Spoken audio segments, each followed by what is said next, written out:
I would like to call the meeting to order, and with that, we all stand.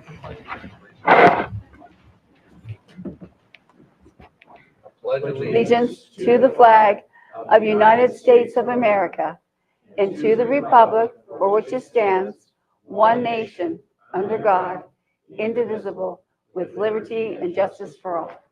Thank you.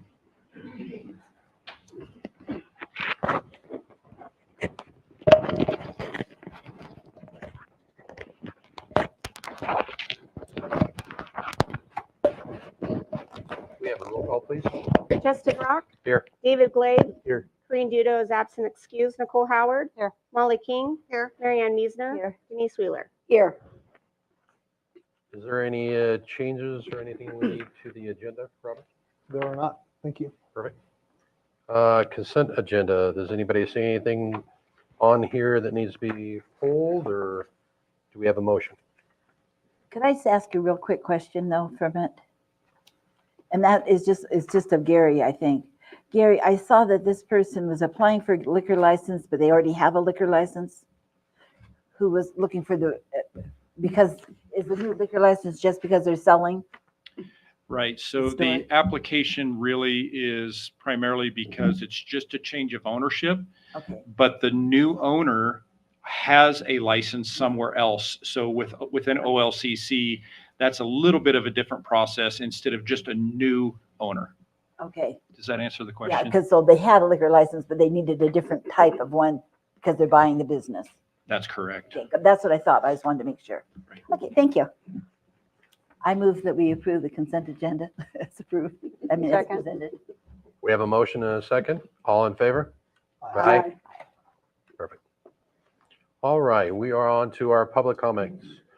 This portion of the meeting is for the public to come and speak on a non-agenda item. You have 3 minutes, and if you would like to come up to the podium, please sign in while you're up there, and it's all you. Hi, I'm Eli Cox. I'm a student at Grande High School. I'm in Boy Scouts. I'm Life Scout right now. I'm working on my Eagle. I'm doing this to learn about city government for my citizenship in the community merit badge. And that's about it. I Great just to have you. sign this thing here. Yes, please.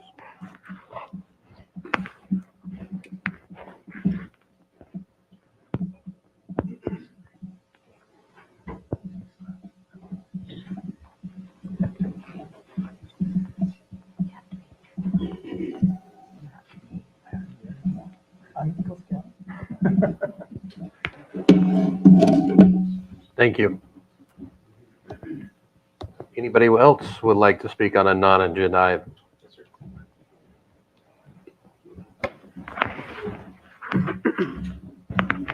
Good evening, everyone. My name is Shane Rollins, and I'm running for Union County Sheriff. I'm going to give you a quick rundown of who I am and what I've done. So just so you all know, I was born and raised here in Union County. I grew up out in Imbler. After I graduated, I joined the National Guard here locally, and I worked at RDMAC while I did that. Did that all the way up until ¡99. And then I went into the full active duty Marine Corps. When I went to Marines, I was in infantry. Did that until I deployed to Iraq, and then came back from Iraq, and I decided I needed to do something more for the civilian world, so I went into the criminal investigations. Now, just so you understand, CID in the federal government, you work military law enforcement and also civilian, because they go hand in hand, because a lot of times investigations leads you out to the civilian world. I did that for a time, and then I decided to go over into the military police because of promotion reasons. I was there as a watch commander, in charge of the Marines, in charge of the security of the base, the entry and access points. Did that until I went into embassy duty, where I served in 2 different embassies as a detachment commander. First post was Dushanbe, Tajikistan, and then my second one was in Botswana, Africa. It was me and 5 Marines, and we were the sole charge of the security of the embassy and all Americans in country. I finished my tour there. I came back. I was stationed down in Miramar, California, where I was an operations chief down there for the PMO, and I was placed in charge of the Miramar Air Show. I had 900 security personnel under my charge for that air show, where I had to coordinate with all law enforcement agencies outside, because we close off a lane of highway in order for the people to line up to come on base. And there's anywhere from 200 to 600,000 people that come on that base during that air show. And I was in charge of that. I finished and retired in 2014. I moved back here to the Valley, which I know and love. I have a young daughter of 11 and a son of 13. I want them to have the same experiences as I did here. And I just want to bring my knowledge and background, my world experience, and my leadership to the Sheriff's Department. And that's me in a nutshell. Anybody have any questions? Thank you very much. Thank you for your time.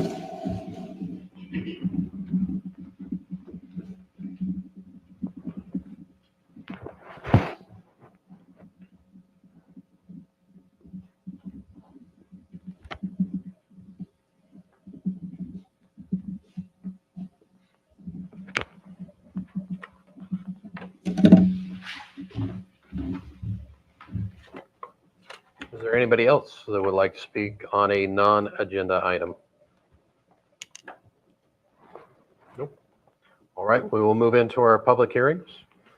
We only have one. First one is a public hearing and first reading by the title only of proposed ordinance amending the Goal 9 chapter of the Grande comprehensive plan. With that, I would like to open the meeting and ask the city recorder to read the rules of order in its entirety. Mayor, if I could, just from a technical, would you please specifically state that you're opening the public hearing? Yes, sir. I'm opening the public hearing. Thank you. Do we have the rules of order, please?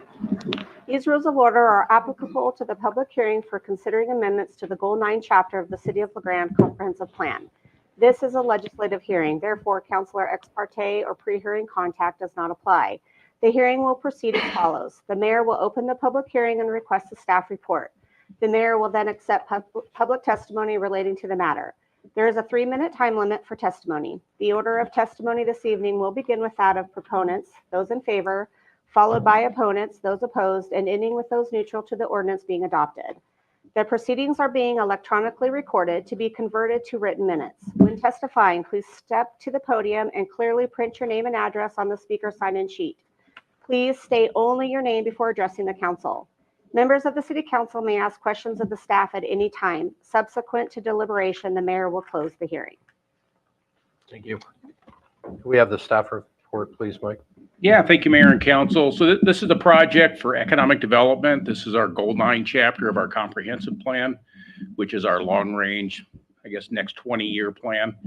And this project started a little over a year ago, but was triggered by a number of events that have happened over several years of economic growth in our community, where businesses have relocated or new businesses have come in and have built on our vacant lands and essentially reduced that inventory down to something that is a little concerning for us on having available opportunities for new industries that come to us.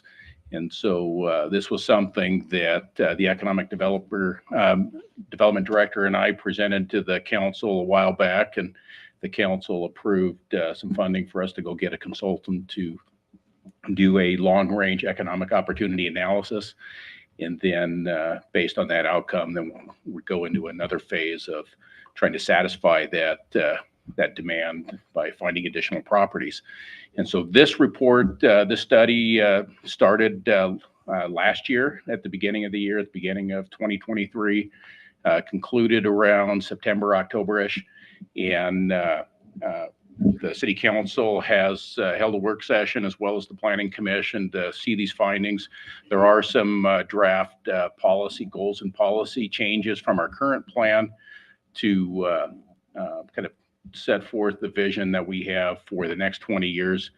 The report that you're asked to adopt tonight related to this economic development identifies a need for 60-ish acres of additional commercial land need and about 120 acres of industrial land need. And so that's for the next 20 years. And this has already gone through kind of a state public notice process. It's still kind of pending completion until our process is over, but at this point, the state has not raised any concerns about the study and the methodology used in that study.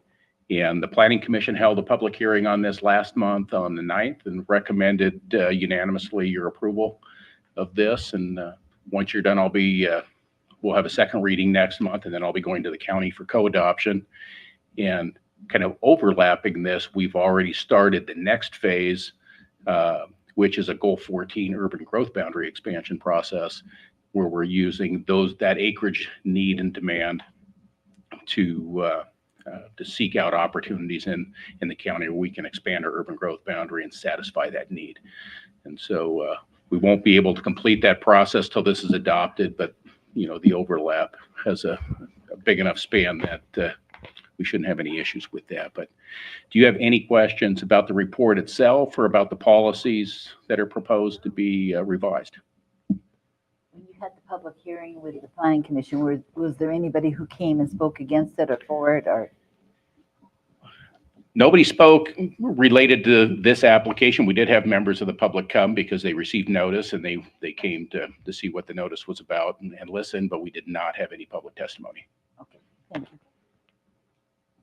Mike, just big picture here. I mean, the idea is this allows us to, this is the basis for which we can go and seek grant monies or assistance or other things.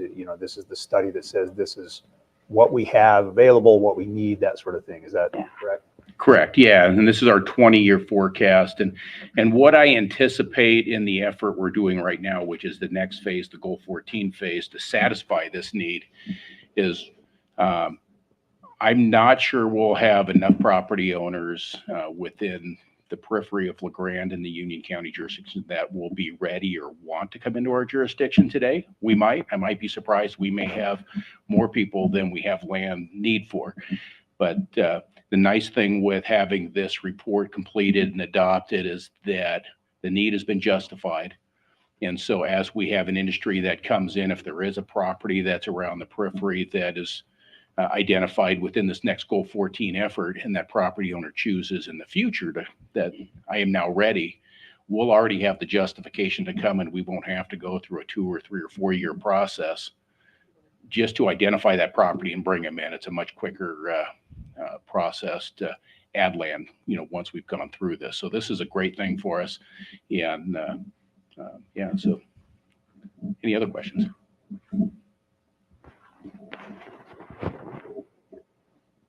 Thanks, Mike. Okay, thank you. Appreciate it. At this time, we would like to invite public testimony. Favor, neutral, opposition. Counselor discussion?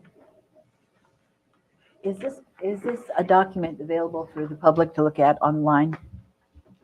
It is, yeah. So we have this available on the community development website, and then I think I have it in a simpler version. It's not quite. I think this is also online on the council's download stuff. But I have, just the Goal 9 report by itself, which is probably more valuable than the entire contents of this packet. Okay, that's all I needed. Thank you. Thanks. Thanks, Mike. Any more discussion? At this time, we would like to ask the city recorder to read the proposed ordinance for the first time by title only. An ordinance of the City Council of the City of LeGrande, Union County, Oregon, amending the statewide goal Chapter 9 of the City of LeGrande Comprehensive Plan, recodifying the comprehensive plan, repealing ordinance number 3255, Series 2022, and all other ordinances or parts of ordinances in conflict herewith, and declaring an effective date. Thank you. At this time, the public hearing is continued to March 6, 2024, at which time the proposed ordinance is scheduled to be read a second time by title only and considered for adoption. Let's see, no unfinished business. We're going to move on to new business.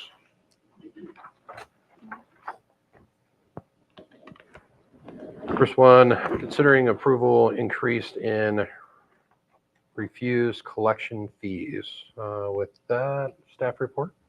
Thank you, Mr. Mayor and members of the council. And I do know that Mr. Larvick is on his way Okay, is there any questions specific to this increase? One of the things that we had looked at a few years ago was to build into the process the ability to do, annual updates based on CIP. But because of the nature of the agreement, it has to be done by resolution. Therefore, it needs to be done each time that there's a proposed increase. One of the things that you'll see is it talks about a amount of an increase, which is 3.4% in line with CPI for 2023, but they round to the nearest nickel.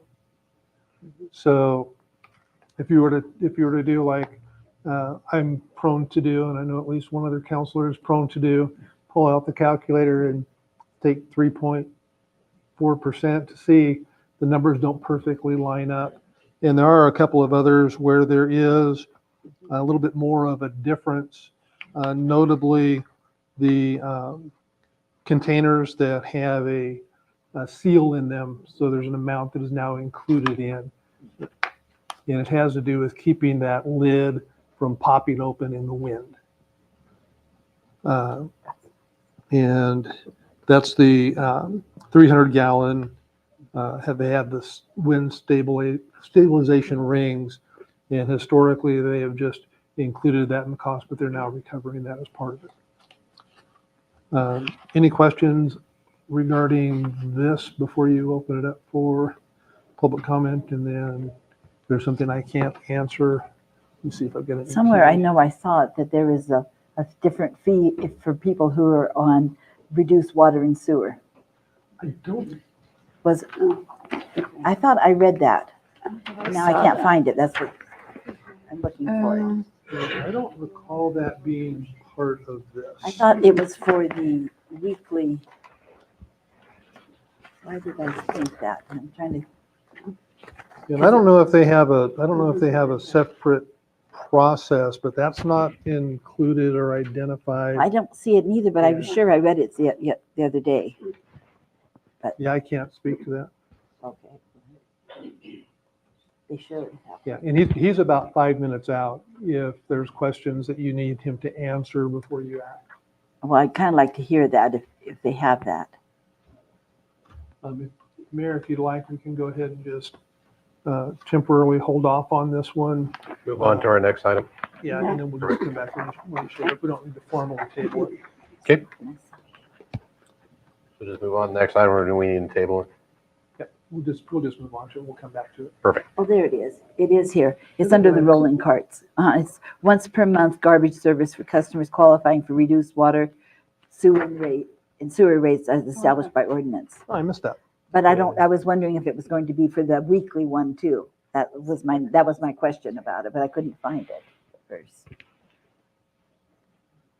Yeah, he would have to. Okay. So we'll move on to the next item, and we can come back to this item. The next one is consider adoption retreat summary and city and district managers' top priorities for the fiscal year 2024 and 2025. Could we have the staff report, please? Yeah, thank you, Mr. Mayor, and members of the council. The city meets for 2 nights and conducts retreats. One of those is the city-specific items, and the other is the economic development, which is primarily the urban renewal function with your urban renewal hat on as well. In your packet, you have the retreat topic and summary list that was published in advance of the meeting, and the type in red is kind of what was the guidance from the council during the meeting. And the primary purpose for doing the retreat is to identify if there are any changes in the goals and priority, and also provide guidance to the staff regarding priorities that could come into play in terms of budgeting. And so we identified that within the items that we talked about, there are a number of work sessions that we will schedule. There should be a list of those. Get to the right page. So one of the work sessions that we have upcoming is the police facilities report, which we'll do this month. System development charges, once the consultant includes that. Conversation on potential revenue enhancements, because as you're aware from the session that we did on 5-year projections, we will go through a lot of our current cash if things go as anticipated. We want to make sure that we're out of addressing things so that we don't have to reduce services if possible. Potential for forming a committee to work on potentially asking the voter for a gas tax down the road. That will not be this coming November. Talk about possibility of ATVs and UTVs on city streets. The council has expressed a desire to touch base with the county and Iowa City regarding the Greenway city charter amendment. The intent of the council is to ask the voters to approve a change to retain the current structure where the mayor is a 2-year term, and then to have all of the other council positions be top 3 vote getters. So currently our system is each position on the council is separate. You file for that position. If more than 2 people file for a given position, there's a primary that occurs. And then if nobody gets more than 50 plus 1 votes, the top 2 would move forward to the general election in November. The council's desire is to have that become a scenario where if we have the 3 members that are running for a 4-year term, if 7 people submit petitions, all 7 would go to the general, and the top 3 would be placed on the council without regard to position. Our positions are not geographic, and there was a lot of concern raised by the city council following the last election, kind of the tone of some of the campaigning and the confusion about what position 4, what is it about position 4? Well, it's just position 4. So really that's a substantive change that we're looking at, and that does require a vote of approval by the citizens of LeGrand.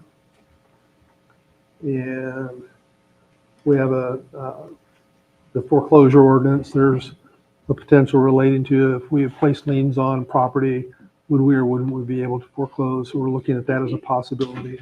We've got a couple of situations where we've had some pretty significant abatement costs in the tens of thousands of dollars.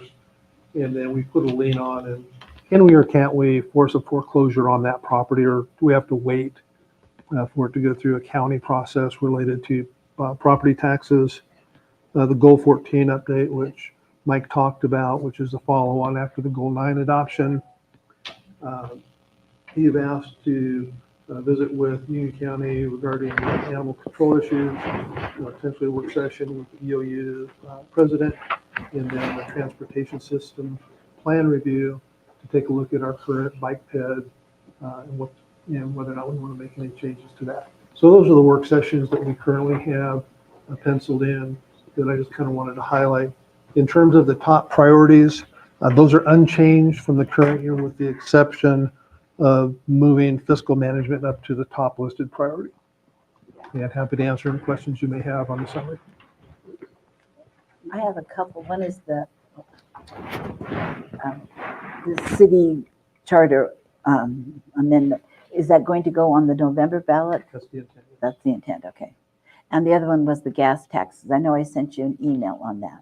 Yeah, that will not go on the November ballot. No, I know it's not going on, but just the discussion that would include electric cars in that discussion. Okay, Yes, I did get that email. okay, you did. I thought I responded. Pardon? I thought I responded to you. I apologize. That's okay. I know there wasn't a question. You just suggested that we should do It's something. just a suggestion, yeah.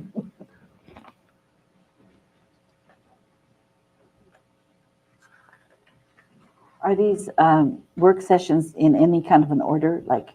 Not specifically. Another one that I don't remember is on there, but you'll also have your annual report and program of work from tourism, Chamber on Tourism and Main Street. Oh, right. So those will be plugged in, I think, just prior to the 30th of April. And if you watch your calendar, that will come out on the monthly report that I meant to finish up today, but not. There'll be an updated calendar in there that has some tentative dates for some of these. Okay. Thank you. Any more questions?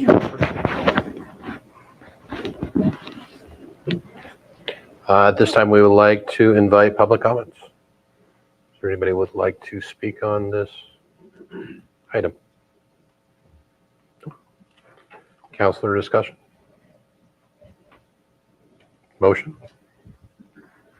I move that the city manager's top priorities for fiscal year 24-25 as discussed during the retreat, January 2024, and outlined on the attached city council retreat summary be adopted as presented. Second. We have a motion and a second. Is there any more additional counselor discussion? All in favor? Aye. Opposed? Perfect. Mr. Larvick is here. And where we were on this agenda item was, there was a question regarding the reduced rates for water and sewer that comply with the city council's ordinance on water and sewer rates. So Mr. Larvick, if you could kind of talk about how that is structured. I'm sorry. First of all, I apologize for, I thought it was actually early, and luckily I was early enough that I was just a little bit late. We move along quickly. I know, thank goodness. So I'm not, please help me, I don't understand the question, please. Well, I was asking Derek that whether or not you had the seniors or people who were on the reduced water and sewer. Right, there's You a, had a reduced rate for them. correct. And that's only for once a month. Do you have one Right. also for weekly? Well, it was based on, this is quite some time ago that this was put into place. You were actually here when we did it. I don't know if I should have said that. Forgive me, Counselor. So what was decided was like, how much money is it going to set aside? Because none of this is free. So how much are we going to set aside for this? And they thought, well, if those people, they're in dire need, they could probably go to once a month. If that was the idea, because it's based on income and on the senior, it was over 70, I believe it is. It used to be, it could have changed, forgive me. That's what we really set up. I think it was over 70 years old, and it had to be in the certain income range. And we set aside so many slots for that. And that's how it was set up. We've had just a few that really have participated in that, but it's always been available. Okay. Yeah. Okay. Okay. Thank you. I just was wondering. Yeah.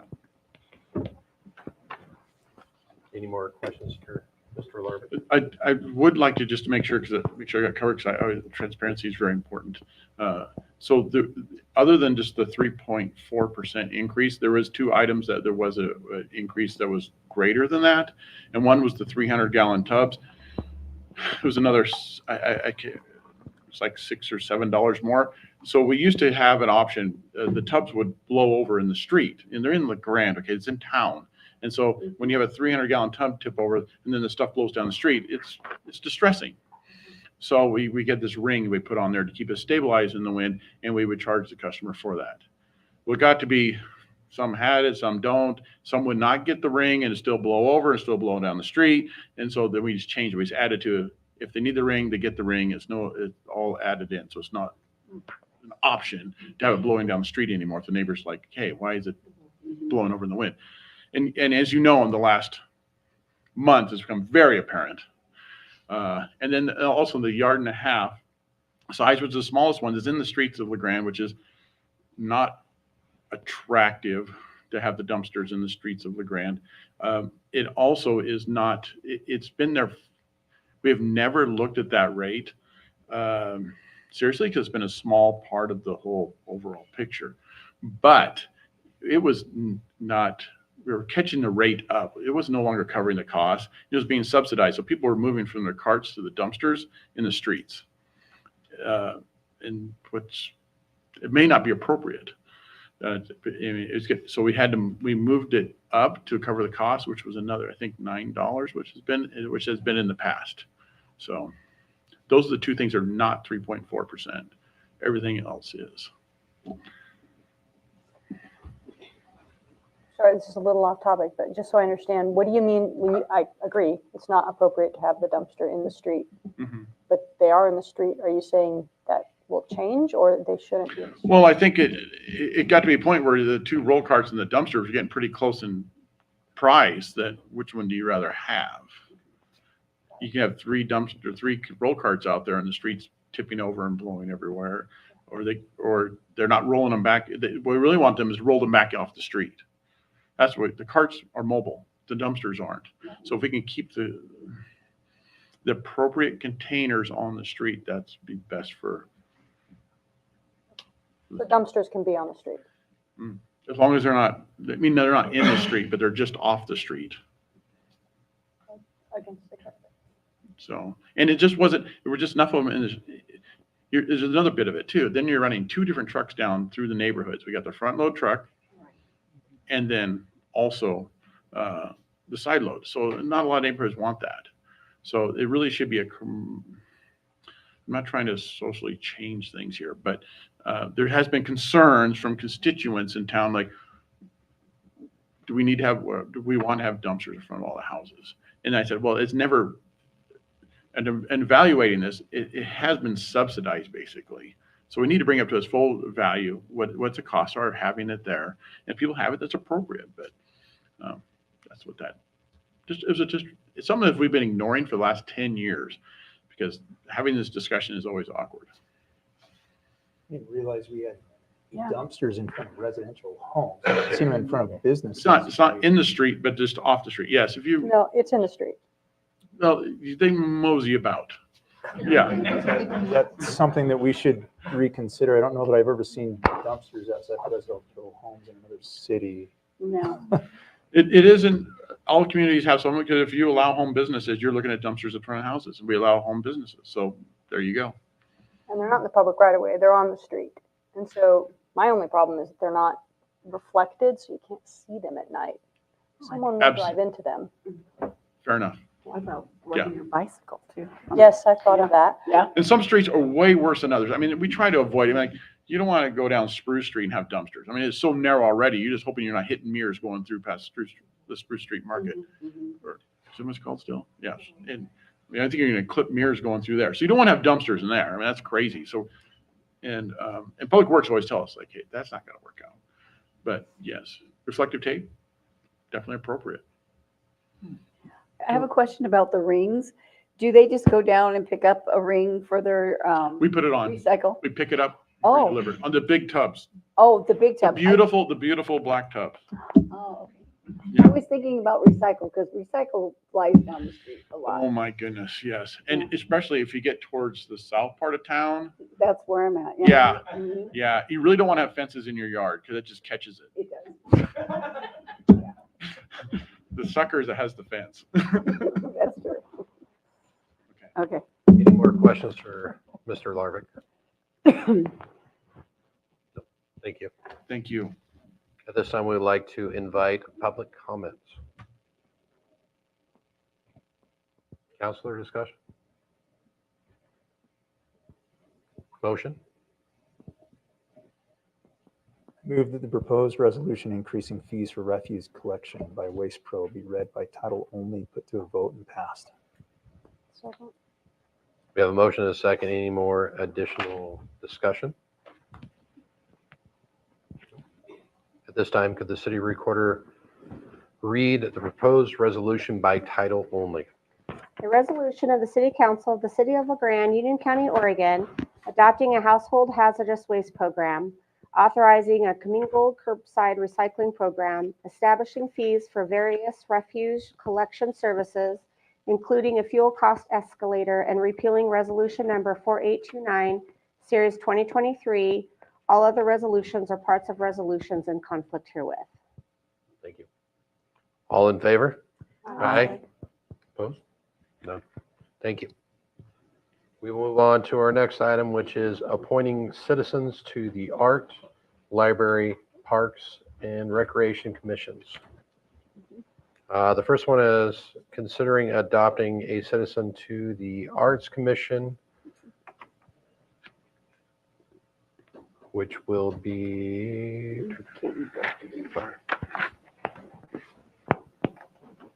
always too much information in a very small area. Looks like the first one will be for the Arts Commission. It'll be me actually doing this one. The motion, I move that Kathleen Berkey be appointed to the Arts Commission for a 3-year term, which will expire December 31st, 2026. We have motion and a second. Any more discussion? I'll second it. Did you have a second? Yes, we do have a second. All in favor? Aye. Perfect. Our next one will be for the Library Advisory Commission. I move that Susan Dennis be appointed to the Library Advisory Commission for a 4-year term, which will expire December 31st, 2027. I had a question about this particular one, just because there was, I can't keep it on there. She had nothing on her paper. I mean, she didn't fill out any information about herself. So I guess I would like to see why she would like the position, how she feels she's qualified for the position. Everything was blank, just except that she said she was applying for it. That's all we got. I would like have her Would you call like to called and ask deny her her to fill it then? out.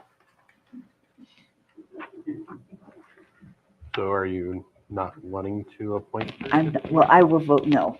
So just at this time, just Sure. so, because I don't know anything about her. I don't know how. Is that What are the commission qualifications? full? Are we needing people for this? I don't either.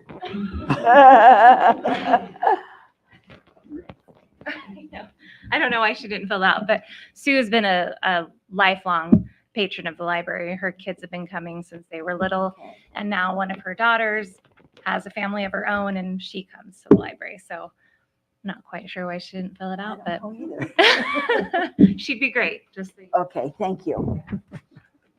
I just don't want to be pushing people away that want to volunteer. I know, I agree, but Just saying. if they don't She just give us wants any information. If I could just briefly interject, if the council's desire as a body is for there to be details regarding why an applicant wants to be in the position as a condition of the council considering the application, we can certainly communicate that as we receive these. That'd be great. I would like that because there was no information It whatsoever. says it right on there to indicate why. Yeah, it does say it. There's a place for that. So- In the application. And it appears that there's kind of consensus that in the future, we'll go ahead and say that if they don't give a reason, to go ahead and ask them to put something in there. Perfect. I hate to raise, barriers for volunteers, but at the same point, I think I agree. Yeah. So I've made a motion. Do I have a second? Second. Perfect. Any more discussion? No. Perfect. I take, All in favor? Aye. I, Anybody opposed? Nope. Perfect. All right, we are on to our third one. This will be for the Parks and Recs Advisory Commission. And he did fill it all the way up. I move that Stephen Entel and John Brinery be appointed to the Parks and Recs Advisory Commission, each for a 3-year term, which will expire December 31st, 2026. can somebody vouch for him? There was nothing on that for him either. Okay, here he comes. Sorry, he comes. Oh, I gotta turn one up.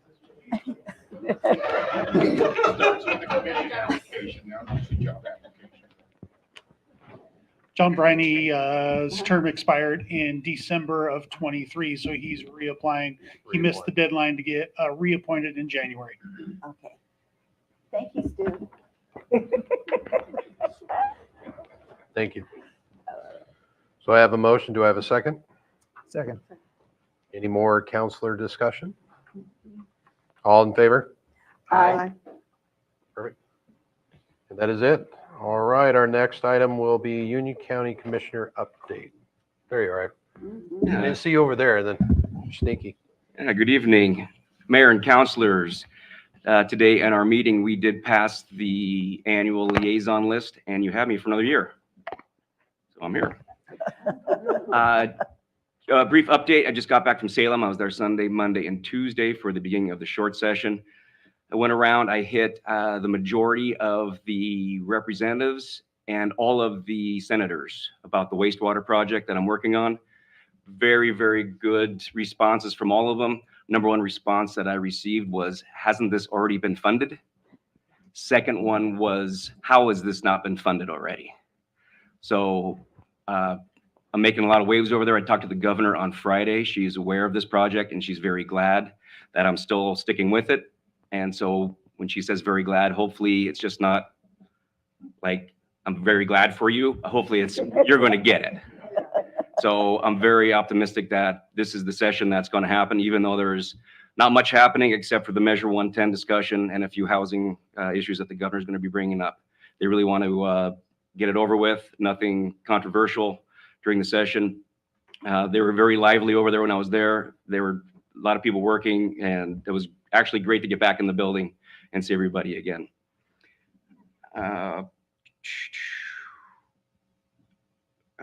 Okay, I'll just bring this up now. So next week is our mandatory Greater Idaho meeting. It'll be at 6 p.m., not at 9 p.m. It'll be in the commission chambers. The reason why it's at 6 p.m., I have to go to DC on Friday. I'm going to go to the NACO conference and meet with a lot of federal lobbyists as well. I'm trying to get more federal dollars back into our community, trying to see what projects we could use that can use federal funding and whether a lobbyist group is maybe the best way to get some of those the federal dollars here. So if there's any projects tonight or tomorrow that you feel that possibly could receive federal funding, please email it to me, text it to me, and I will put in front of the federal lobbyists and see if they could if it's something that they could get funding for. They did. I met with them last year. They did mention that emergency vehicles such as ambulances and fire trucks and things were pretty easy to get. So I'll sit with the chiefs after this and maybe discuss some items they may need and go from there. So I did mention NACO with your recommendations for this year. Robert Strope did mention the animal ordinance to go through that. If you let me know when you'd like to have a work session, I'll get the sheriff's department, the animal resource officer, myself, our administrator. Love to sit down, go through it at any time. I would also like to touch on resolve some rumors that have been going around the last couple of weeks about Mira. There were some letters to the editor that were in the paper that said that Mira was closed. And we were managing 300 acres out of 3,700, which roughly equates to about 8% closure. Osley Road was closed due to safety reasons, but Igo and Fox Hill remained open. And due to weather, we will be closing down this week. There's 40 acres that have not been done yet, and we're just going to wait for the next project. So they probably won't get done for years. But we said enough, we've done enough this go around, and we're going to open it back up hopefully next week. Yeah, one of the articles referred to me as lazy. And that was the first time I've been referred to as lazy besides my wife, which is, it's mandatory for that to happen. But I received more phone calls about the lazy remark than about the Mira closure. And so whoever wrote the lazy part, that was a good chuckle for my friends that know me. So with that, I think I hit everything on my list. Any other questions? I have a question. I know that they're meeting and everything about 110 today. They were doing a, Yes. so what is the process? I mean, or I know what they're trying to resolve it and so forth, but kind of what is really going on? I mean, I don't know. I mean, you hear a lot of different things that are happening. So kind of what is really happening towards 110? So timeline was there was a lot that just want to repeal the whole thing. Right. Which I would love to repeal the whole thing. Some people want to repeal it and keep the treatment part in there, which that's the part that has failed. in the whole measure. Right now, the discussion is over a Class A and a Class C misdemeanor on which one they will go with. Yep, so that will be the biggest, I don't want to say fight, but the biggest negotiations. And that's what's happening. That's what part of they're doing. Okay. Correct. So giving some teeth back to our law enforcement. And I believe Chief Bell could probably define A and C a lot better than I can. Matt, have they addressed at all the treatment centers that they haven't put in that they said they were going to? Yeah, that's a good one. Yeah, I still would like to know all the money and all. Yeah, right. Okay. Yeah, that was. Yeah. I could go on for an hour on this one, But but no, the thing was, is that's how it was sold. I know. Everyone thought it was for treatment, not I'll call it legalization of narcotics. I know it's decriminalizing, but please someone tell me the difference between decriminalizing and legalization. Yeah. Well, in my head, it doesn't fit. So the treatment part has failed. It hasn't happened. And have they brought that up at all in those sessions, or have you heard? No, it's usually more about how are we going to continue having decriminalized narcotics. That's what I thought too, but I wasn't sure. I've been listening to things on the news and Yeah. You hear a bunch of different things. yeah, but you never know. And I keep Yeah. thinking, why aren't they talking about the fact that they never put the treatment centers in that they said they were going to do? Okay, that's all. I'd still the worst measure. I know. I just want to clarify on the mirror thing. Everybody got a good chuckle out of that, but there's significant frustration in the community about the closure. When I wrote you, showed you 5 links where that closure could be posted and wasn't. And it's a lack of communication that I think is the first frustration. The second is the idea that you could just go elsewhere. Sending people up Fox Hill in that snowy period of time is not a great alternative. That road's pretty dicey, and I don't think you want to go up to the OHV park where you can't run the snow dog. So Owsley is literally the only place in Mira you can run the snow dog and groom trails. And that's what happens with volunteers every winter. And I run it, a bunch of people run it, and we groom enough trails so people can walk their dogs, snowshoe, ride their fat tire bikes. So there isn't really another alternative. It's not sufficient to say, just go up the mountain. That's not an alternative. Can't get it up there. The hills are too steep. There's too much snow. So just a little, just maybe appreciation on the commissioner's part, a little goodwill would go a long way to saying, we recognize this is a real inconvenience. And sure, it's only X out of 3,700 acres. It's the only accessible part. And so for, 2 months now, we haven't been able to get up there. And rather than sort of mock the letter writers or have a good public guffaw about this, I think taking seriously people's real frustration at not having a safe place to recreate in the winter, even if you can't change it, listen and respond. And I think that's what's been missing for a lot of people. Yeah, well, with any business, you always want to get all the work done when the slowest time of the year. Winter time is the slowest time of the year for Mira. But if communication was the issue you're having right there, then yeah, I'll pass that along. Can I just circle back the sewage treatment? That's the fairgrounds is what you're referencing? Correct, yes. Right? Okay. Yes, and like I've mentioned, I believe in January, it's not $1 million anymore. The ask is for 2.25 million. When I started this 5 years ago, the whole project all in all done was like 700,000. But the way inflation is, it's 4.1 million right now for the whole project. And we have enough to cover it. And then so the 2.25, and if I get it, the 250 from the city match, it'll add up to 4.1. Do we even have a timetable with that? Oh, if I get the money? I'm sorry, when I get the money? Yeah. Like when will it be completed? Yeah, I mean, because it's coming around the corner again. Yes. I would say we're probably gonna see porta pots. Oh, okay. Hopefully we get one up. I don't know. We still have to do the over 84 in the Grand Ronde River, which I know is going to take some time. It's a big project. Yes.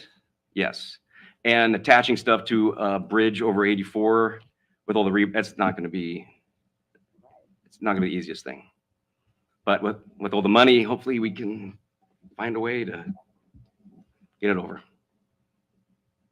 Is that something that you might be able to get federal funding? I will be bringing that also. Okay. Yeah, backup plan in case this doesn't go through. The session is only through March 10th. So it's, 6 weeks. I will know whether the funding will be there or not by March 10th. If not, the federal funding, we won't see until, if we do get it, till 2026. But that means I'll still be able to go through another session. A lot of the legislators we got to give Matt the money. We got to shut him up. I'm hearing that as well. So I said, if you want to see me back next year, that's fine. I'll come back. I have 3 more years of this. I'll come back every year until I'm done. I'll come back even after that. So, but I keep telling everyone we're chasing this. I go, it could be 5 million next year. It could be 7 million next year. Yeah. I don't know what inflation is going to do then. The way it's going, could be. Then I guess I'm just thinking, you said, maybe some other projects that might be, might have opportunities for federal funding that we could shove your way. I can think of a couple that we listed in our council retreat that maybe might be worth reviewing, a couple of those items. It wouldn't hurt just to give it to me and I'll bring them over and I can report back on which ones they say, yep, let's get, because every year it seems to be a different topic with the federal government, with the state. Hey, they're funding behavioral health this year. This next year, they're funding courthouses. And the next, there's always seems to be. Right. So I guess the two that I'm thinking of that were discussion points at that were potential for bike lane revisions in town. I don't know if there's anything coming down that way, along the, transportation safety or something like that, if we can shoehorn that into some kind of federal funding. The other one would be, the kind of general discussion we had about, presence of electric vehicles or hybrid vehicles within the city fleet, what role that might play. I don't know. I don't know where the funding is on that. I could bring up the Greenway project as well. Greenway actually would be a marvelous one. Because I wouldn't know what that costs now. Right. 12 million? I don't know. It was 4 million 5 years ago. So multiply that by 4, 16. Yeah, I just think, hey, if we've got an opportunity, why not? Why would we not take a chance of some federal dollars? Well, the federal lobbyists are very expensive, but if that employee brings in millions of dollars every year, that's my favorite employee. But yeah, email me a list of any of the projects that you feel that I might as well give them all to me.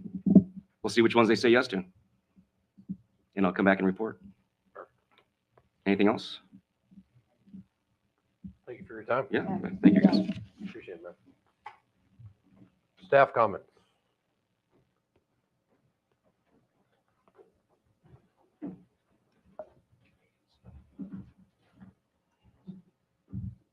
Good evening, Mr. Mayor and councilors. I just wanted to give you an update. We've been very busy at the police department. We're always busy, but you might see a lot of advertising for positions and hiring. We're making some headway. We currently have 1 911 dispatcher vacancy and 1 police officer vacancy. And, it's really critical that we get the right people. So we move as expediently as we can, but we also have a fair number of people in training. So it just takes some time, but we're making headway there. I also thought it might be timely to share with you. I've spoken to you in the past about some very local data related to overdoses.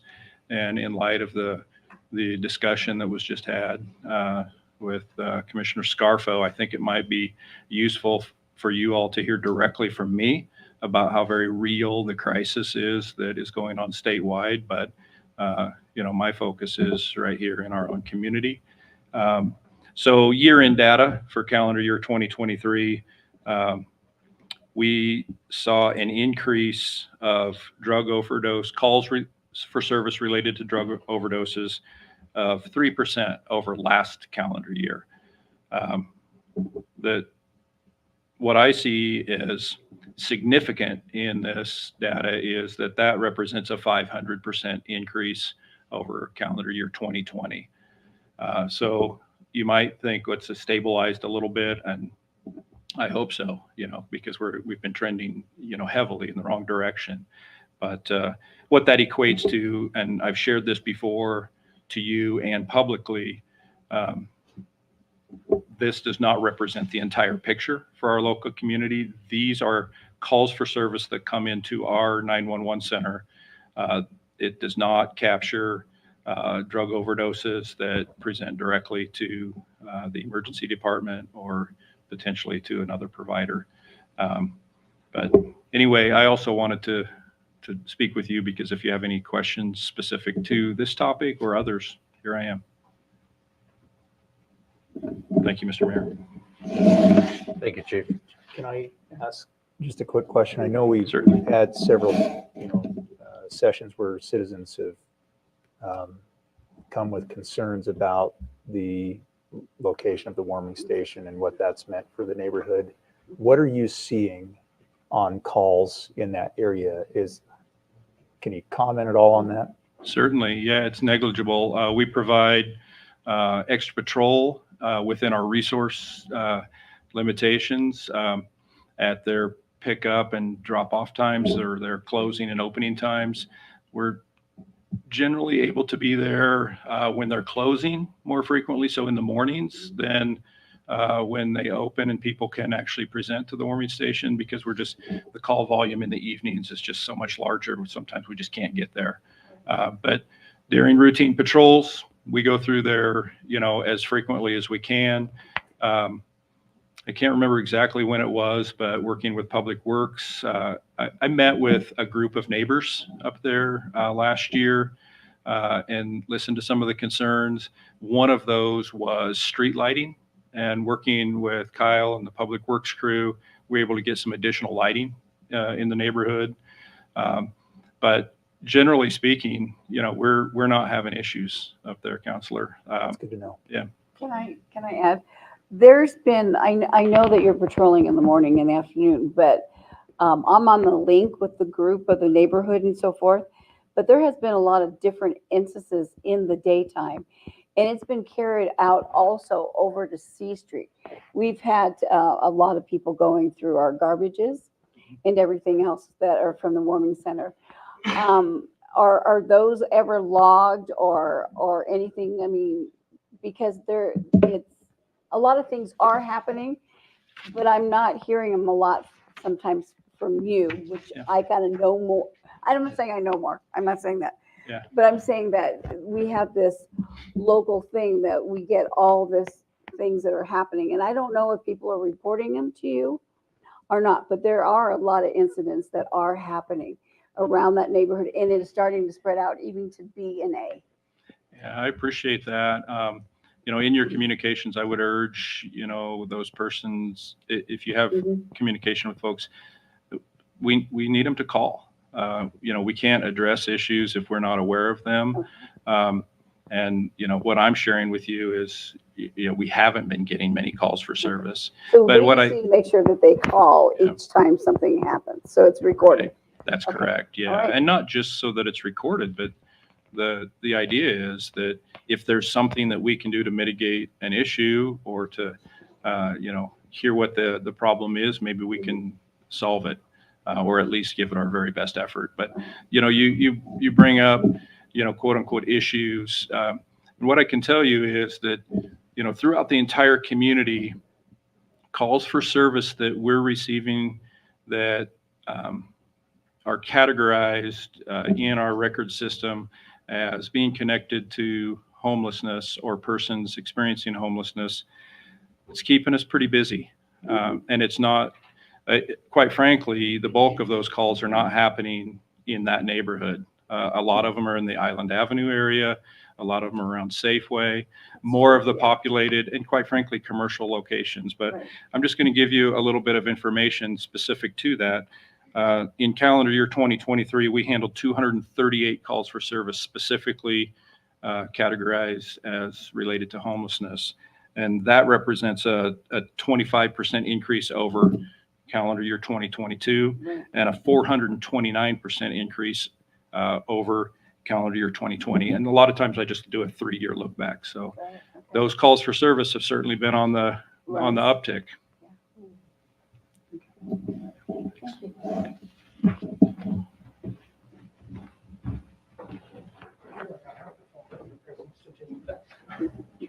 Have you guys heard that commercial, the depressing statistics lady? No? Hi, Google it, it's amazing. I'm just here to say that the Riverside replacement project's going gangbusters. They're on the community raising money like crazy. The deadline for them is about March 15th because the local government grant deadline is April 1st. So we'll apply for a large grant. I'm not sure the amount yet, but it'll be more than $100,000, more than $200,000 potentially. So that's exciting. We need 40% local match first, or at least pledges towards that local match. Local match dollars can come from in-kind contributions and contractors, cash donations, city allocated funds. As we talked about at the retreat, there may be some TRT dollars available through the budget process. So that's happening. And you will see, I'm not sure, I'm sure it's a resolution to apply for that grant next council meeting. So we can hopefully get most of that money from Oregon State Parks. Fun fact, State Parks had an escalator happen. Their lottery funding got to a certain percentage. So they doubled the amount of funding available. So there's like $40 million available for outdoor recreation opportunities in Oregon this year. I happen to be on that selection committee, which I'll recuse myself for this project. But it's really an interesting funding stream that benefits all communities in Oregon, or at least they have an opportunity to apply. So I'm really happy that we get to enjoy some of that. We received a $75,000 grant from the Oregon State Parks Grant Fund for the pump track. Well, I guess, yeah, we did, right, in partnership with the group that's trying to build that. So anyway, that's happening, and I'm really proud of the committee for all the hard work they've done so far. Any questions about Riverside Playground? Where are they on the funding? What percentage are you out of that? Nearing 100,000. Need 265 for the 40%. So 60% more of that is the grant application. So the total project 650. Yeah. So that doesn't include the 75 that you'll consider in the budget process, and that doesn't include any requests that the Parks and Recreation Advisory Commission might make during the budget process. That doesn't include any other grants and foundations that I'm applying for, like Wild Horse, for example. It just includes donations from the community so far. It's pretty impressive, really. And we have a reputation at state parks to have the biggest list of donors on our grant applications. You know, the pump track project had a giant list. The concession stand project had a giant list because people give $200 or $300, right? That goes on the list. And so it's these giant list of people in support. And that's why I really want to encourage people, go online, legrandeplayground.org. You can make even a $50 donation, and that counts, and it makes the grant application look so much better because it proves widespread community support. Yeah. Thanks. Thank you.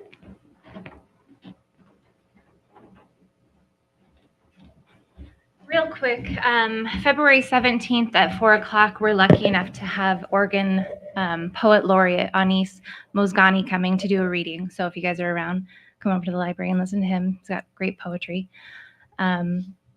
Also today is World Read Aloud Day. So if you haven't read to somebody today, go home and read to a loved one or even a pet. And that's it.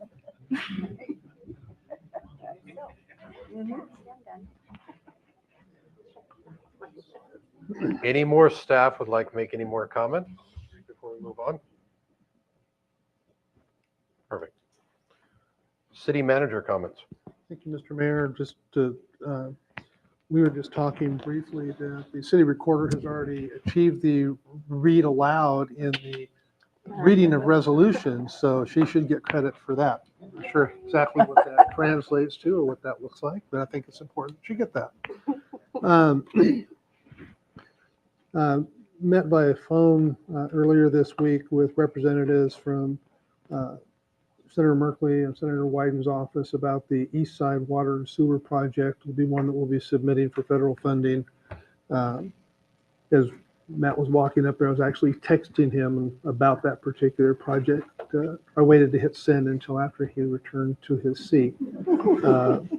But we've got a February 25th deadline, and so we're in the process of putting together an application for that under exactly what they're calling. It's a CIP program where the federal set asides for specific projects.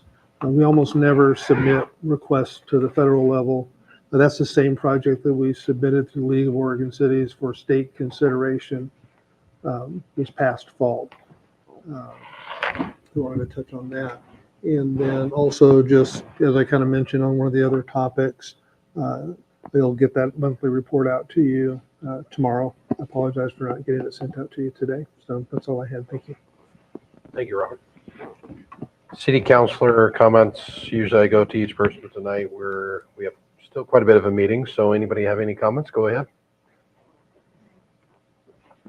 I have one. This is late in coming, but this is the balance of the $250 cash prize that we won for the chili cook-off that the council was represented in. And so after paying for the registration fee and the materials, this is the balance, which I think we agreed we were going to donate to city streets. Is that right?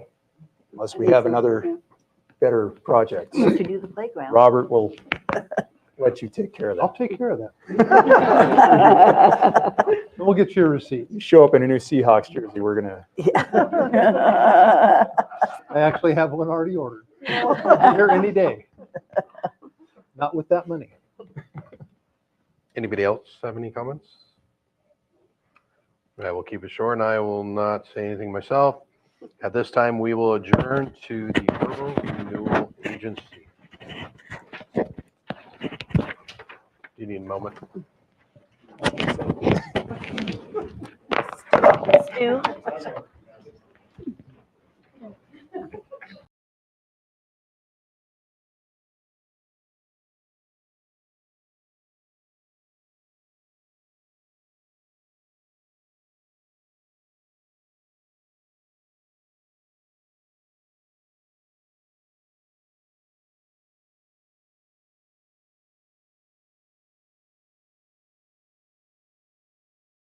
Urban Renewal regular session to order.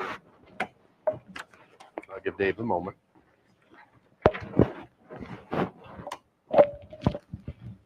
Do we have a roll call, please? Justin Rock, Here. David Glabe, Here. Green Dudo is absent excused, Nicole Howard, Molly King, Marianne Meisner, Here. Denise Wheeler. Here. Do we have any changes to the agenda, Robert? We do not. Consent agenda. Do we have a motion? I move we accept the consent agenda as presented. Second. We have a motion and a second. All in favor? Aye. Aye. This portion of the meeting is for the public comments. Any individual would like to speak to the agency on a non-agenda item would be this moment now. I don't see anybody, so we will move on. Public hearings, there is none. Unfinished business, there is none. New business. I think this is the most I've seen in this meeting for a long time. Thank you. Saving some stuff up for you. All right, first one, approving change of scope for CFP project. Yeah, that sounds right. But, can we have a staff report, Timothy? Yes, thank you, Mr. Mayor. So this is actually a project that was approved last year during the call for projects. This project received partial funding. It was, in fact, the last project, lowest ranked project to be funded, had come in at a significantly smaller funding level than it had requested. We've been working with that property owner, moving forward with the project, and looking at the scope of work originally that had included a significant amount of site improvements, parking lot pavement, enclosure of a drive-through, some other elements. With the limited scope of the grant, their conclusion is the project just doesn't pencil at that point. So they've approached about reducing the scope of work and accepting the grant award that was awarded as match for the scope of work that has been completed to date. To do that, we would need to reduce the scope of work in the application. The call for project policy does allow the district manager to do that as long as that scope is under, I believe, 10%. However, this is significantly larger reduction. There's no language in the current policy that allows us to do that without the agency's approval. So at this point, we have visited with the district manager. Our recommendation is that the council approve moving forward with this particular project, allowing the district manager to negotiate the reduced scope of work to coincide with the scope of the funding that was granted for the project. So are there questions that I can answer?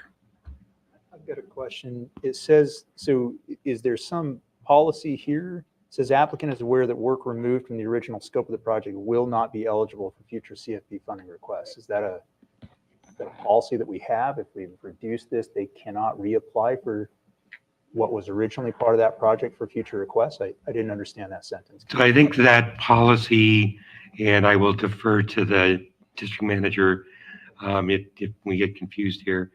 I think the concern there is what we don't want to do is set up a cycle in where somebody comes in and basically they just get in line and, well, you funded part of the project this year, and then we'll come back with whatever's left and whatever's left.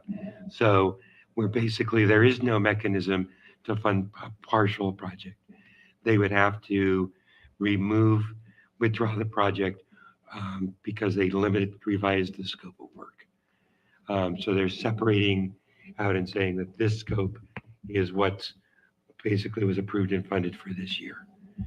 And then that would make that scope, which was removed from the scope of work, ineligible for funding in the next cycle. And I would defer did I get that correct? You did, and I appreciate the question. Timothy talked with the property owner and gave them the option to turn down the grant, which would allow them to then come back and reapply for another project.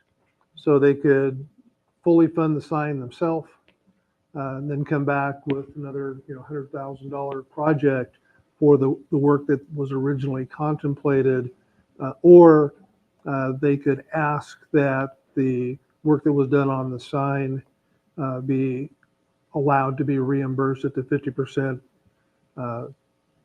and recognize that in doing that, they would not be able to come back. So it is true that they would not be able to get a reduction, do part of the project, and then come back and ask again. And that's by design. And it was a conscious decision by the applicant to go ahead and ask to be able to use those $9,000-ish, $8,500, to be able to help them with the work that was done. They would have to have a completely different project with a completely different scope of work to be able to apply again. That makes sense. Okay. Well, there's a time frame there. It doesn't say that here. It says will not be eligible for future.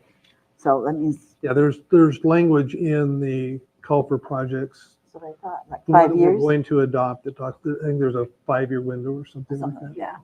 So, okay. And that would be my follow-up comment here is we do have this issue called out specifically as one of our proposed revisions in the policy, so that we set up a policy to address this kind of what happens if a project is partially funded, because it simply was a policy hole that hadn't been addressed. Any more questions for Timothy? No? Thank you, Tim. At this time, we would like to invite public comments on this item. There are none. Agency discussion. Is that extra money going back into this year's call for projects or? There would not be any because they would be reimbursed the full amount of their award. The amount of their award is 48% of the project, so. But they're not using the full amount that they had asked for, so therefore, when we did the call for projects, we gave the whole 250 away last year, so. Yeah, and the last 8597 was their award, and they would be reimbursed that entire amount, so there would be none that would roll back in. Oh, okay. Okay. Do we have a motion?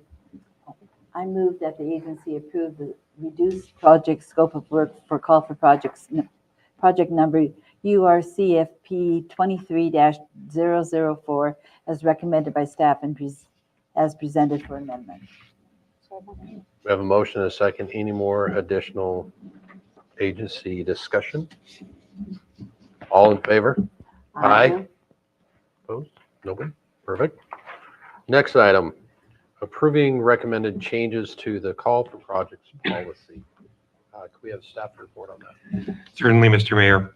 So again, following last year's special meeting, or July's special meeting, I should say, when we awarded this year's call for project awards, we did have follow-up correspondence asking specifically for feedback from the agency.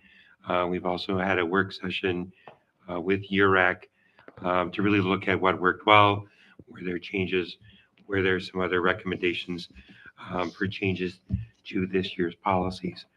As we prepare to move forward with opening this year's call for projects, we've gone through and are recommending a series of changes based on the feedback from both URAC and from the agency.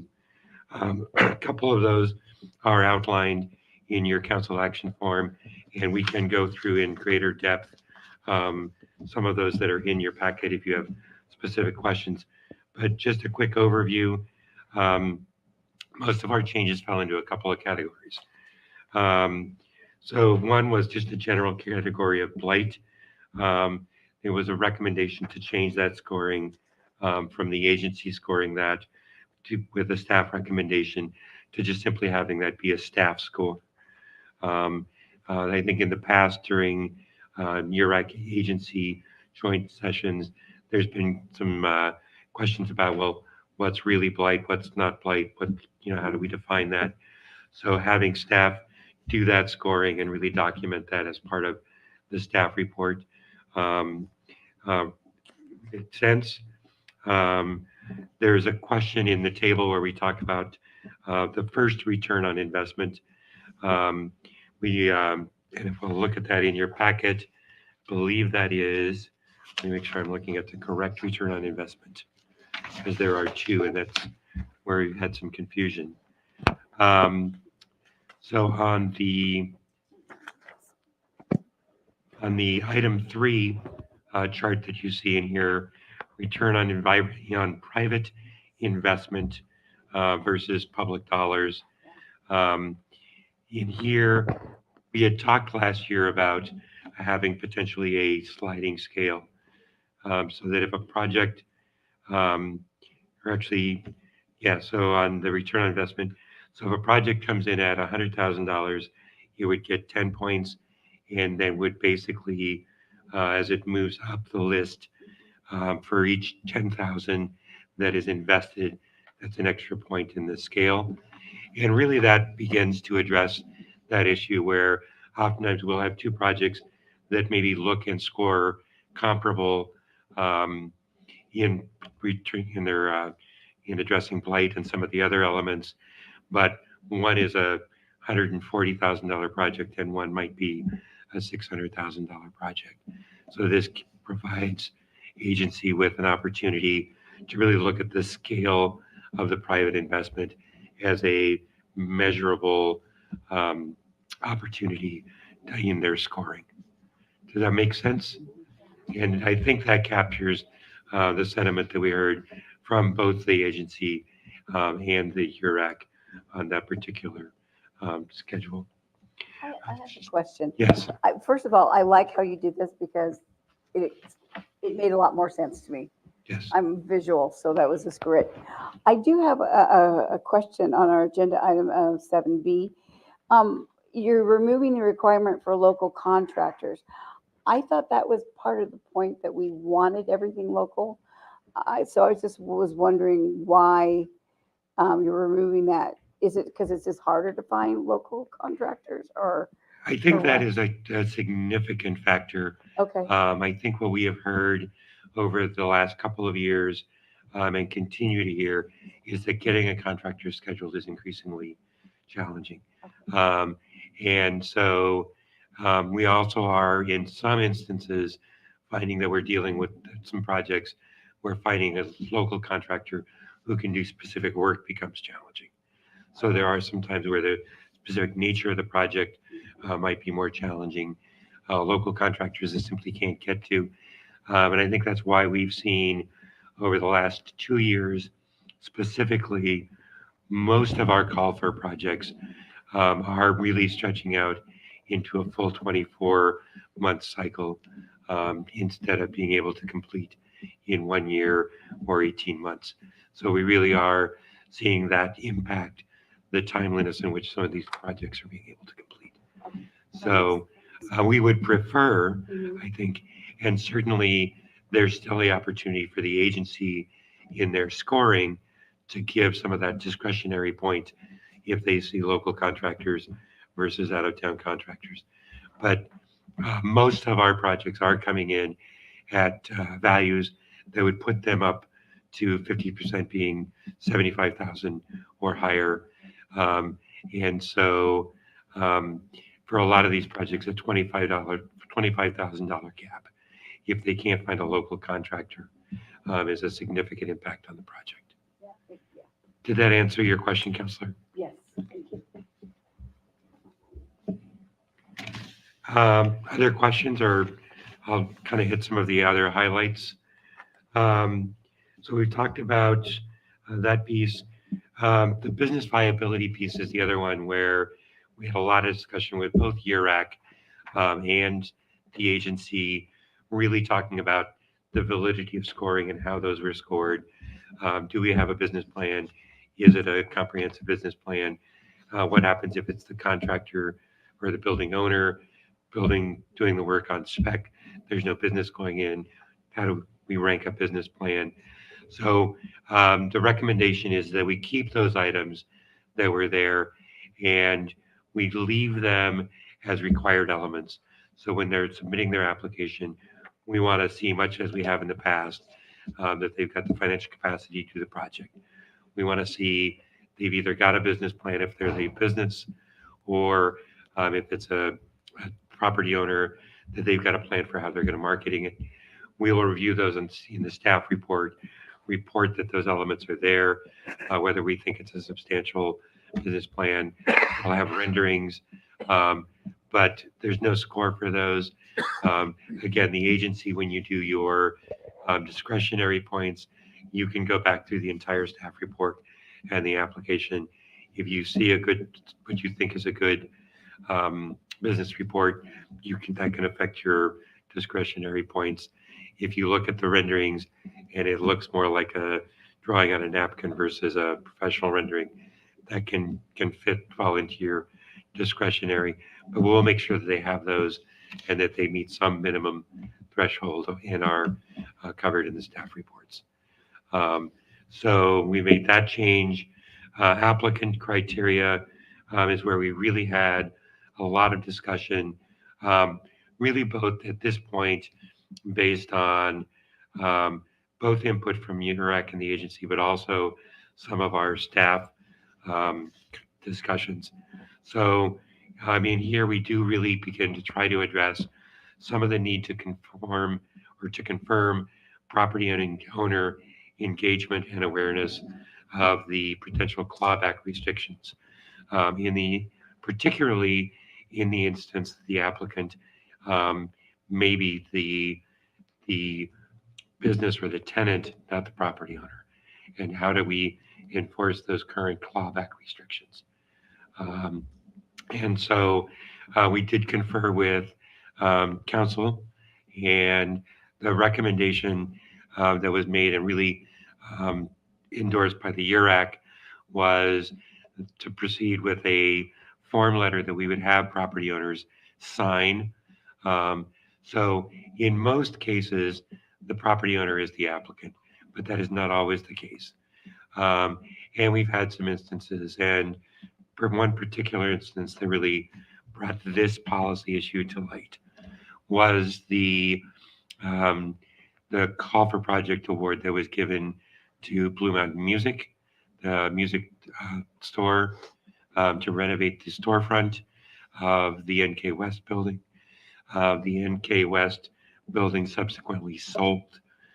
We were not aware of the sale at that time, so we did not proceed with a clawback of the grant, but that did then raise the question of, well, who do we claw that back from at that point? Is it from the property owner? Council has their feedback is that we would still look to the property owner because the property, the improvements were made to the real property. Therefore, the clawback clause would follow and attach to the property. And so for this policy revision, if they sell within 5 years, basically we don't want them or their tenant using public dollars to improve real property and then flip the property and profit on it. So for those 5 years, we would still have an agreement signed by the property owner that they were aware of that clawback clause. Does that make sense? Did I raise more questions? I know this was a question we had a lot of time to wrestle with at the URAC work session particularly. Okay. On the funding information, we made some changes. Again, as you noted, Councilor Wheeler, removing that requirement of local contractor. I think we're in agreement still having a preference there. Council can still, give preference there on discretionary points, but not making it a requirement. And then there's a number of places in here where we continue to clarify language and reinforce the language that work done on projects that have received call for projects grant must have the necessary building permits. This continues to be an issue.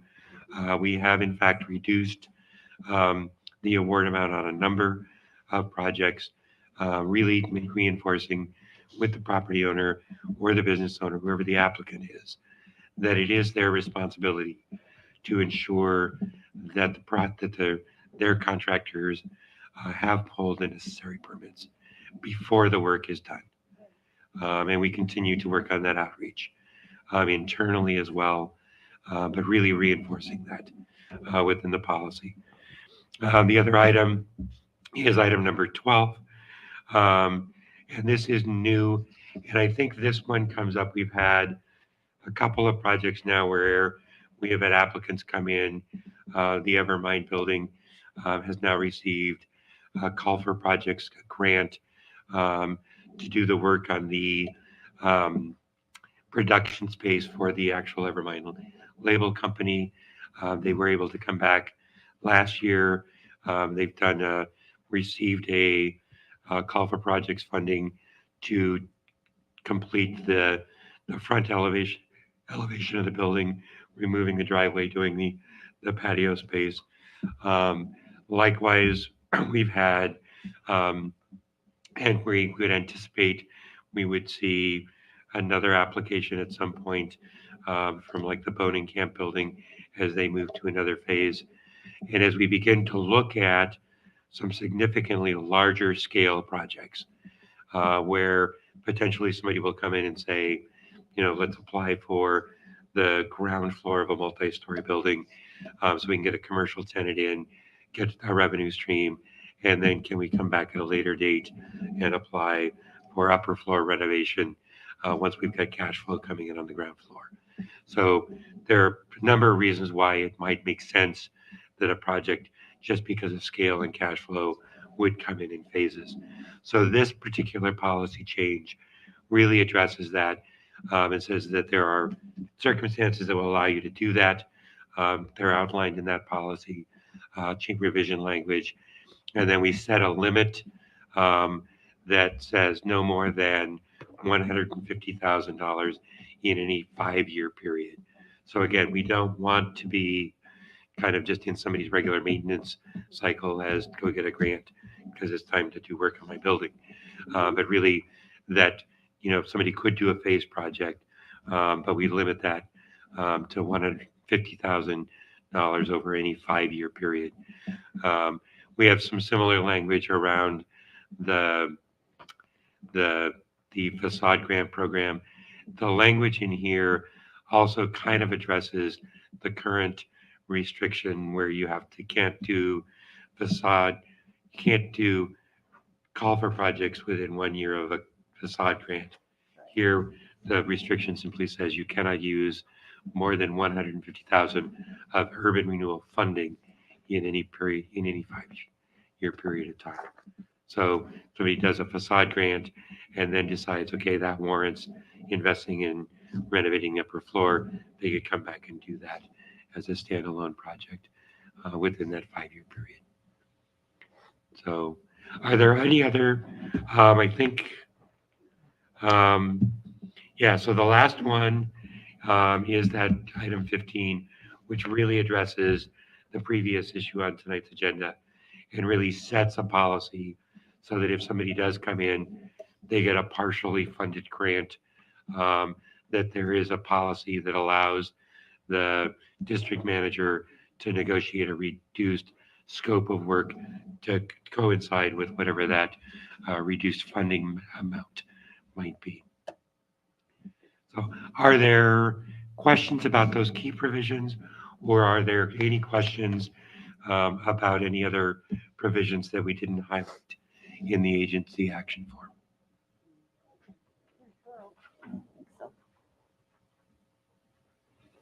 Okay, thank you very much, Mr. Mayor. Thank you. Members of the agency. At this time, we would like to invite public comment. And there is none. Agency discussion. Motion? I move that the agency adopt the recommended changes to the urban renewal call for project grant policy as recommended by the URA Commission as presented. Second. We have a motion and a second. Any more additional discussion? Nope. All in favor? Aye. Opposed? Perfect. All right, adopting retreat summary and city district managers' top priorities for fiscal year 2024, 2025. Oh, did I skip one? You skipped the I'm trying to microphone. move way too fast, sorry. We'll go back one. Thank you. Amending agreement providing funding for the Marketplace Family Foods Project. Mr. Robert. Thank you, Mayor, members of the agency. This is the item that we had hoped to have on your agenda last month, but there was a language glitch that we had to go back and resolve, which we've done. We've been kind of working on trying to address amending this agreement to clean a number of things up and remove some ambiguity in the agreement. One of the things that is particularly key is when there's an agreement between two parties, if a dispute arises, the author of the agreement is at a disadvantage if there's an ambiguity in the language. So we, as the author of the agreement, if it's confusing, then a court would find in favor of the other party because of that confusion. And so it was really important to clarify a number of things. It was also really important to remove Mr. Berglund from the agreement, who was the original operator of the grocery store. We also wanted to establish some specific dates to start the window for the loan forgiveness so that there is no ambiguity regarding what that deadline is. The property owner had requested additional time to meet the forgiveness thresholds in light of the pandemic.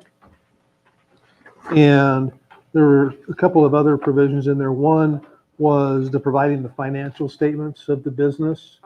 There really was no benefit to us from that. We're not going to go in and there's no actionable piece that we would do in regards to their financials. So the majority of our focus really then turned to what is the intent regarding forgiveness as it pertains to full-time employees. And when the agreement was originally put in place, it was 6 full-time employees, 2,080 hours a year, plus $15 an hour minimum, and then additional part-time employees and having the store open a certain portion of the year. What we've seen, particularly over the last couple of years, is a real struggle by the operator to keep employees. But in our conversations, we kept coming back to the agency's original intent of we want full-time people. Where we landed was reducing the number of hours that were required for full-time and providing that if you had some turnover, you could in fact use 2 or 3 employees who were full-time for a portion of that rolling 12-month period to count as one full-time employee.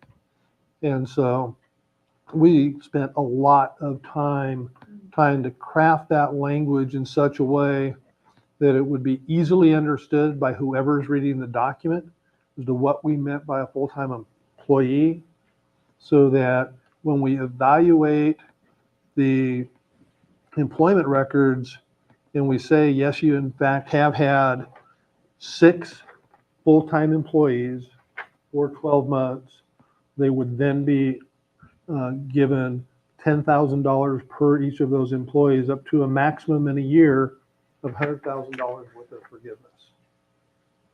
The intent with this agreement always was for it to be able to convert into a grant and to have all of the interest forgiven. And so what this does is it extends out the end of the agreement about 2 years. It coincides with the October timeframe of the original opening of the grocery store that we've determined. And it gives us some fairly easily identifiable metrics. There's a provision for us to go back on an annual basis to make sure that we reconcile the number of employees that qualify. And if they are eligible for forgiveness, that be granted. And if it turns out that there's something that was anticipated amiss, we would make that correction in a reconciliation. I don't anticipate that would happen, but we just wanted it to be clear that we were going to go in and take a look on an annual basis, because we have it set up on a rolling 12-month period. Because in execution, they could not, as an example, reach 6 full-time employees making $15 an hour all at the same time until, say, March. But the way the agreement was originally crafted, it talked about calendar years. And so then it's, well, does that mean they don't get any credit for any of them? How does that work? Do you do a pro rata one? And where we landed on was, well, we'll just take a look on a rolling 12-month period. They'll submit their employment numbers on a monthly basis, which quite frankly is easier for us, because then we're just validating one month's worth as opposed to the 12 or the 3 or 6 months worth of employees. If this amendment is approved, we will go back and revalidate for the entire time that they have had the grocery store. When did they first start with a full month of the 6 employees at $15 an hour, and then continue that through under the parameters as they're described now to a rolling 12-month period so that they can get some forgiveness. We're only forgiving principal. The They interest, also have to have the 5 right, the part-time. part-time Yeah. has really never been an issue. Okay. And the open hours really has never been an issue. Yeah. The issue has always been getting to that 6 employees at $15 an hour. And so once this is approved, we'll go back and kind of revalidate. We've got a pretty extensive spreadsheet that's put together that has what employee, when did they start, when were they making, and when did they hit because they've had a number of employees that are long-term employees, but they weren't making $15 an hour until within the last couple of years. So that's all kind of a revalidation of that. And then if they are in fact able to get all $500,000 forgiven by the deadline, then the accrued interest at that point in time would be forgiven. So be happy to answer whatever questions you may have. I will tell you that it's a little bit confusing to kind of try to track the track changes because of all those stuff that we've moved around and everything. It does retain the intent of the provision that if they change operators, that the agency has a say in that. And again, we talked about some of the broad brush pieces of this in an executive session as well. So So is there anything in here that says this is the last revision that's going to be made? Haven't finalized. The last final decisions? Final. I'm hoping this is the last one that But we it's have. not saying it. But it doesn't say it in here. But this will Say be- that again? Oh, this is not, no. So this is not like the Liberty Theater one Okay. that said, because we kept extending that one. Yeah, I know. So no, it does not have that in here. Okay. Well, let's see. Thank you, Robert. At this time, we'd like to invite public comments. There is none. Any more agency discussion? Any more questions? Nope. Entertain a motion. Oh, you want to- I move that the third amendment to the agreement between the agency and Town Square LP be approved as presented and authorize the district manager to sign all required documents. Second. You can't We have put a- the word final in there, huh? We have a motion and a second. Any more discussion? All in favor? Aye. Perfect. Thank you. Now we will move on to adopting retreat summaries and city district managers' top priorities for the fiscal year 2024 and 2025. Mr. Robert. Thank you, Mr. Mayor, members of the agency. On the 23rd of January, you met in your kind of joint retreat with the city council to look at economic development and urban renewal. And in your packet, you have a summary of that evening. The items in red type are whatever guidance was received from the agency, or the kind of a summary of the discussion. Probably the more significant pieces that I think you should touch on. The agency did not make a decision to do anything with the $500,000 of money that we have that we're carrying forward in the budget that could be used for a project. So as with the city's budget, we'll use this document and the guidance that we received to build the proposed budget for the agency for the coming year. We're looking at essentially status quo for our main programs, call for projects at $350,000. The trade and sector business park that carried forward $425,000. That $500,000 I already mentioned. And then $75,000 for the facade program, continuing to use a large portion of urban renewal dollars to fund the efforts of the economic development director. A portion of that is also paid by the general fund.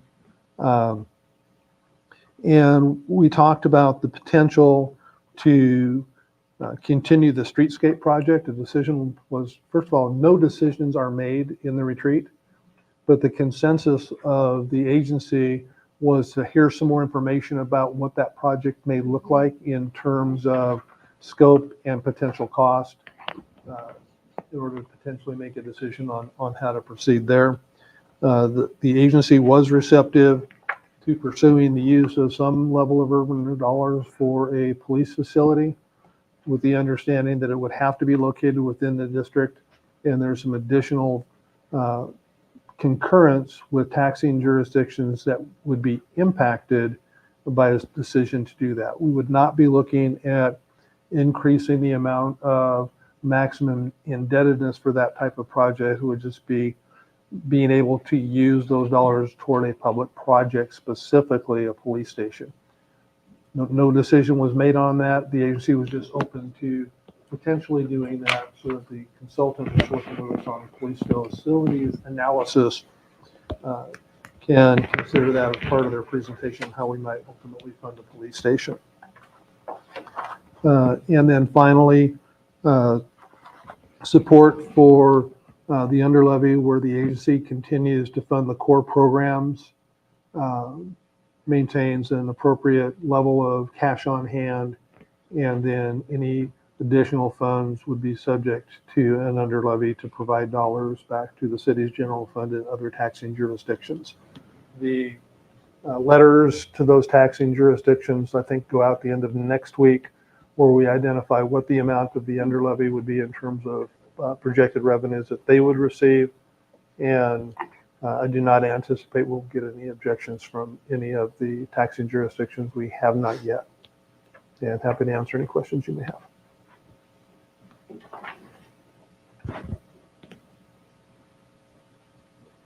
Thank you, Robert. Welcome. This time we would like to invite public comments. There are none. Any more agency discussion? Motion? I move that the district manager's top priorities for fiscal year 24-25 as discussed during the agency retreat in January of 24 and outlined on the attached retreat summary be adopted as presented. Second. We have a motion and a second. Any more discussion? All in favor? Aye. Perfect. And last item on new business is appointing a citizen to the Urban Renewal Advisory Commission. Looks like she was on the agency before. I move that Elena Carollo be appointed to the Urban Renewal Advisory Commission for a 3-year term, which will expire December 31st, 2026. Second. Motion is second. Any more discussion? All in favor? Aye. Opposed? Nope. District manager comments. Nothing further. Thank you. Thank you, sir. Any agent member comments? Nope. With that, we are adjourned.